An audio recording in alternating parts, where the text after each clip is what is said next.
Hi hello నమస్తే అండి. చిన్న బ్యూటీ ట్రిప్ చెప్తాను. అలోవేరా మొక్కగానే మన ఇంట్లో ఉంటే 3 రెమ్మలు కోసుకొని దాని గుజ్జంతా ఇలా తీసుకొని ఒక బౌల్లో వేసుకొని వాటర్ వేసి క్లీన్ చేసుకోకుండా సరిపోతుంది. ఎందుకు క్లీన్ చేసుకోవాలంటే కొద్దిగా నస వస్తుంది కాబట్టి క్లీన్ చేసుకొని ఆ నీళ్లు వేయకుండా ఓన్లీ గుజ్జు మాత్రమే మిక్సీ జార్లో వేసుకొని బాగా మిక్సీ పట్టుకొని ఒక బౌల్లో తీసుకోవాలి. ఆ బయట వాడే క్రీముల కన్నా ఇది చాలా మేలండి. ఏ ఎఫెక్ట్ ఉండదు కాబట్టి ఇంట్లోనే అలోవేరా పసుపు మంచిది కాబట్టి ఇంట్లోనే చేసుకుంటే చాలా బాగుంటుంది. ఇట్లా మిక్సీ కొట్టుకొని ఒక బౌల్లో తీసి పక్కన పెట్టుకొని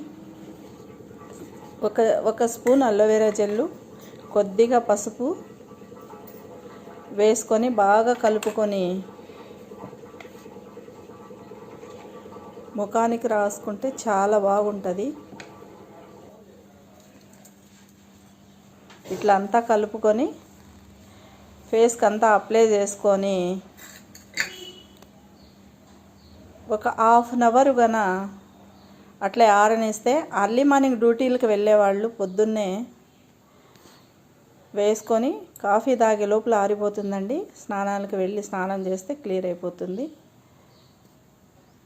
ఈ బయట వాడే బ్యూటిషియన్ అన్నిటికన్నా ఇది చాలా మేలు. ఒక వారం రోజులు మీరు కంటిన్యూ చేస్తే పింపుల్స్ ఉన్న బ్లాక్ ఉన్న అన్నీ క్లీన్ అయిపోతాయండి. వెంటనే స్నానానికి వెళ్ళి స్నానం చేసేస్తే ముఖం అంతా క్లియర్ అయిపోతుంది, నీట్గా ఉంటుంది. ఒకసారి ట్రై చేసి చూడండి.